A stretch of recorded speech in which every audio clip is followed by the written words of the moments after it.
Salut à tous, soyez bienvenus ici à notre chaîne Contenu spirituel et familial. Comme toujours, c'est un plaisir de partager ici avec vous tous un message de foi, un message qui nous aide dans notre quotidien. Dieu, il est plus grand que tous nos problèmes. Il a laissé clair qu'il a tant aimé le monde qu'il a donné son Fils unique afin que quiconque croit ne périsse. Donc, avant de commencer le sujet principal de cette vidéo, je vous invite et je vous encourage à vous inscrire, à vous abonner dans notre chaîne si vous n'êtes pas encore et aussi partager avec vos amis, avec votre entourage ces messages parce que, comme nous avons l'habitude de dire ici toujours, notre objectif ici dans notre chaîne, c'est de vraiment apporter de grandes aides à chaque personne qui suit cette chaîne afin qu'ils apprennent la parole de Dieu et qu'ils soient fortifiés dans leur foi. Donc, si vous n'êtes pas encore inscrit ou abonné, je vous encourage à le faire, à partager, à laisser votre like, à laisser même votre commentaire par rapport aux messages que nous partageons avec vous. Donc, le message d'aujourd'hui qu'on partage avec vous, elle se trouve dans le livre de Luc, chapitre 10, à partir du verset 17.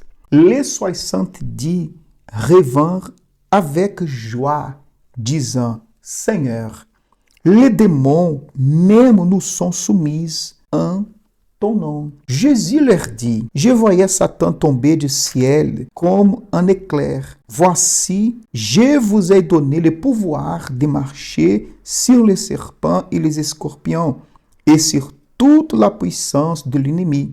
Et rien ne pourra vous nuire. Ce qui est intéressant, Jésus, il n'est pas étonné du fait que toutes ces choses sont arrivées.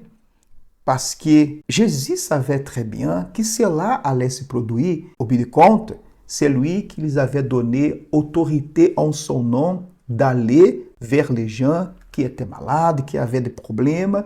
Et naturellement, à partir du moment que nous faisons usage de la foi et du nom de Jésus, lorsque nous croyons, il y aura bien sûr la manifestation du pouvoir de Dieu. Ça, c'est l'objectif par lequel Dieu nous a donné la foi et nous a révélé sa parole.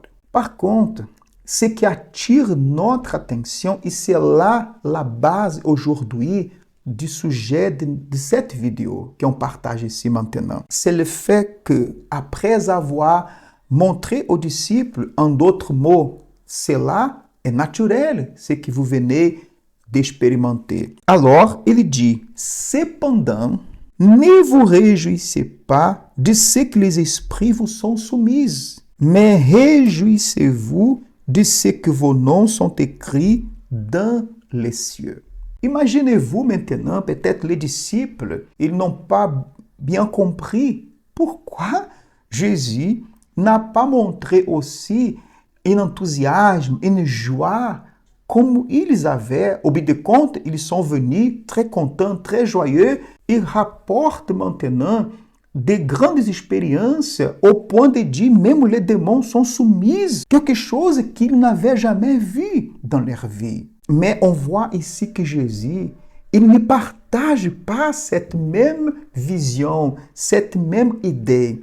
Mais Jésus, il dévie complètement leur enthousiasme, leur joie vers une direction qui est le but de Dieu pour nous tous. Jésus n'était pas en train d'écrire le fait qu'une personne se réjouisse quand quelque chose de bien se passe dans sa vie, qu'un miracle ou lorsque une réponse arrive, enfin. Mais ce que Jésus veut nous montrer ici, c'est que nous devons donner plus de valeur et l'importance au plus grand de tous les miracles que ceux qui l'ont accepté comme Seigneur et Sauveur l'ont reçu. La base et la source de cette joie, elle ne peut pas être par rapport les choses qui arriveront dans notre vie ou les choses que nos yeux y verront. Mais cette joie, elle doit être à l'intérieur de nous, même par rapport aux choses que nos yeux ne voient pas encore. Exemple, notre vie éternelle que nous ne voyons pas encore.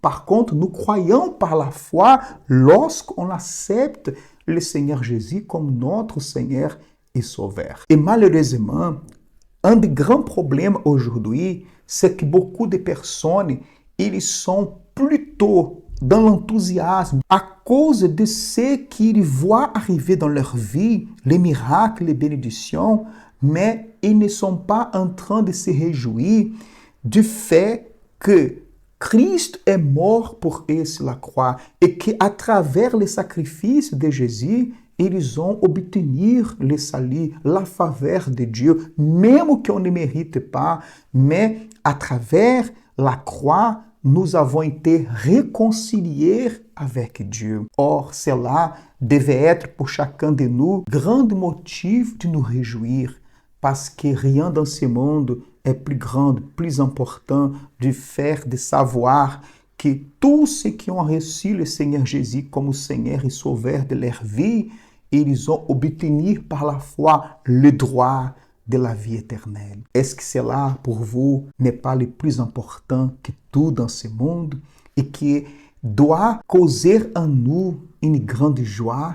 C'est exactement cela ce que le Seigneur Jésus a voulu montrer en ce moment. Nous ne pouvons pas, par exemple, baser notre foi, ni même notre vie, notre espérance par rapport aux choses que nous recevons ou que nous voyons se produire dans notre vie.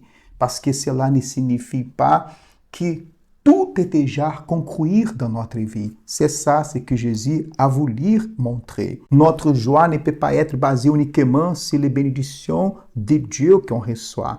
Surtout que dans la vie de qui arrive-t-il tous les jours de bonnes choses? Est-ce que dans la vie d'une personne arrive tous les jours des bénédictions, de bonnes choses? Bien sûr que non.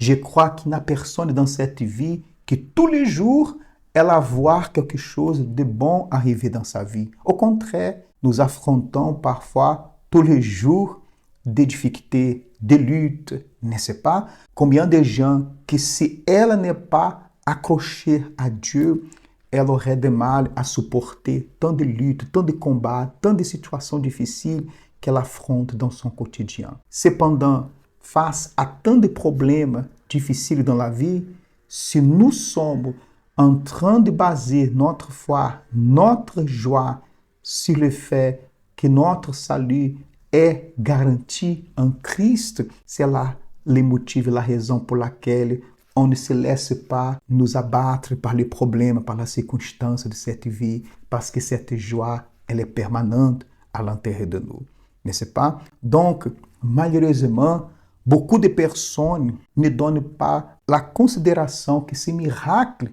plus grande il mérite, c'est le miracle de la vie éternelle. C'est comme ce que Jésus a fait sur la croix n'avait pas beaucoup de valeur ou d'importance et qui sont les bénédictions qui sont devenues plus importantes. Et le problème dans cette situation, vous savez qu'est-ce que c'est? C'est que si un jour, cette personne qui base sa foi et sa vie sur le fait de se réjouir que par les bénédictions qu'elle reçoit, le moment qu'elle n'aura pas ce qu'elle attend, elle n'aura pas la réponse qu'elle a demandée, peut-être dans sa prière, donc elle pourra se sentir frustrée et même d'être tentée de laisser de croire complètement en Dieu comme elle est censée de croire. Mais lorsque nous considérons vraiment ce que Jésus a fait en nous réconciliant avec le Père par son sacrifice, nous aurons donc une joie profonde, même si nous ne voyons pas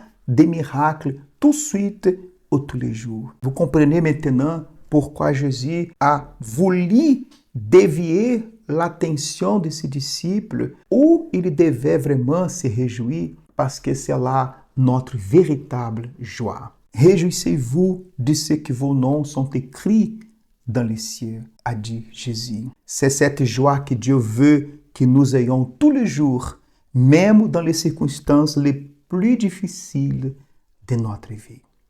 Voilà ce que je partage avec vous ici à travers ces messages, en espérant que là où vous êtes en ce moment, même Si peut-être, à cause de la situation, de la circonstance que vous traversez dans votre vie, vous arrivez même au point de dire, mais je n'ai pas de raison de me réjouir avec tant de problèmes, avec tant de situations difficiles que j'affronte en ce moment. Mais sachez que ce que Jésus a fait est la raison de votre joie. Il vous aime, même face à tant de problèmes que vous traversez dans votre vie. Il vous aime et il est l'unique qui peut vous faire sortir de cette situation. N'abandonnez pas votre foi.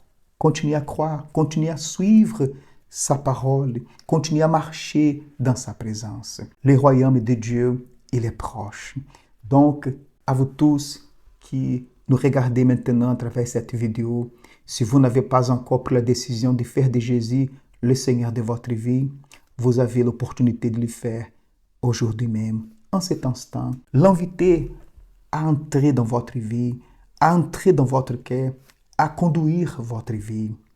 Et vous pouvez chercher une église qui prêche l'évangile, qui prêche la parole de Dieu et que Jésus-Christ, il est le centre absolu du message qui est enseigné et prêché dans ce lieu de culte. Priez le Seigneur pour qu'il vous conduise dans l'endroit où vous avez besoin de connaître sa parole. Parce que Dieu est quelqu'un qui considère la sincérité dans le cœur d'une personne. Si vous le demandez avec sincérité, il est le plus intéressé de vous conduire vers lui que n'importe quelle personne. Je vous remercie pour avoir suivi cette vidéo jusqu'ici. Je vous remercie pour votre temps précieux que vous avez accordé. Mon épouse, elle aimerait être là aussi avec moi comme d'habitude, mais elle a dit de subir une chirurgie dans son épaule. C'est le traitement qu'elle est en train de faire.